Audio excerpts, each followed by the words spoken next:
ఒక అడవిలో శ్రీ పద్మపాదాచార్య గారు ధ్యానం చేస్తూ ఉన్నారు. ఆ అడవిలో ఉన్న వేటగాడు స్వామిని చూసి, మీరు ఇక్కడ ఏం చేస్తున్నారు అని అడిగాడు. అప్పుడు స్వామి, కింద మనుషుడు పైన సింహం, ఆయన కోసం నేను తపస్సు చేస్తున్నాను అని అన్నాడు. అప్పుడు ఆ వేటగాడు, అడవిలోనే ఉంటుందా స్వామి అని అడిగాడు. అప్పుడు ఆ స్వామి, ఈ వేటగాడు వదిలేలాగా లేడు అనుకోని, అవును, ఈ అడవిలోనే ఉంటుంది అని అన్నాడు. అప్పుడు వేటగాడు, స్వామి, మీరు అలా అయితే తపస్సు ఏమి చేయక్కర్లేదు, రేపు సాయంత్రానికల్లా అడవి మొత్తం ఎతికి తెచ్చి మీ ముందు నుంచోబెడతాను అని అన్నాడు.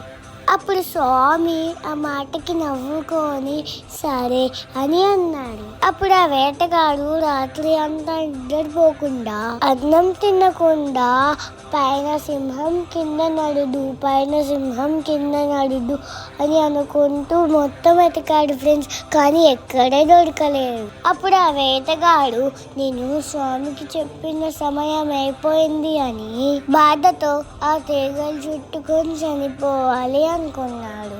ఆయనకి ఎదురుగా నరసింహస్వామి కనిపించాడు.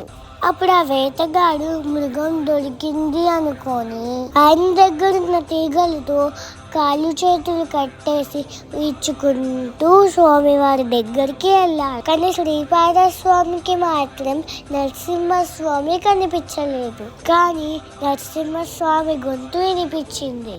వేటగాడు ఎంతో శ్రద్ధగా తపస్సు చేసినట్టుగా ఎతికాడు, అందుకే అతనికి కనిపించాడు. కానీ నీ వల్లే అతను వెతికాడు కాబట్టి నీకు ఒక వరం ఇస్తున్నా. నువ్వెప్పుడైతే నన్ను ధ్యానిస్తావో నిన్ను ఆవహించి నిన్ను రక్షిస్తాను.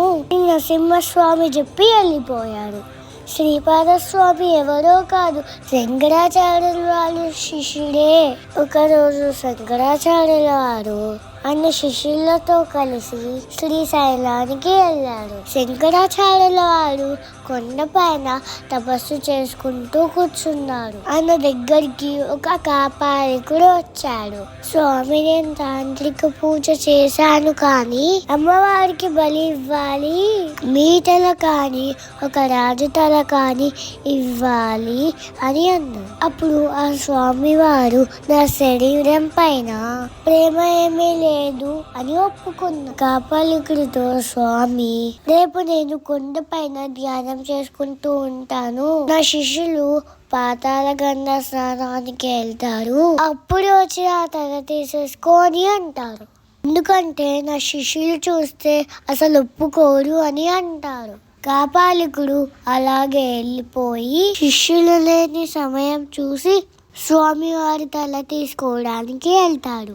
అప్పుడు పాతాళ గంగ దగ్గర ఉన్న శ్రీపాద స్వామికి అనుమానం వచ్చింది, శంకరాచార్యుల వాళ్ళకి ఏదో జరుగుతుంది అని. వెంటనే నరసింహస్వామికి ధ్యానం చేశాడు. నరసింహస్వామి ఆవహించి ఒక్క దూకు దూకాడు పాతాళ గంగ నుంచి కొండకి. కట్టి పట్టుకున్న కాపాలికుడిని చంపేశాడు. ఆ శబ్దానికి శంకరాచార్యుల వారు కళ్ళు తెరిచి నరసింహస్వామి ఆవహించిన శ్రీపాదుని చూసి శ్రీశైలం కొండ పైన నరసింహస్వామి కరావలంబ స్తోత్రం పాడాడు. ఇలా శంకరాచార్య స్వామిని నరసింహస్వామి 2-3 సార్లు కాపాడాడంట ఫ్రెండ్స్.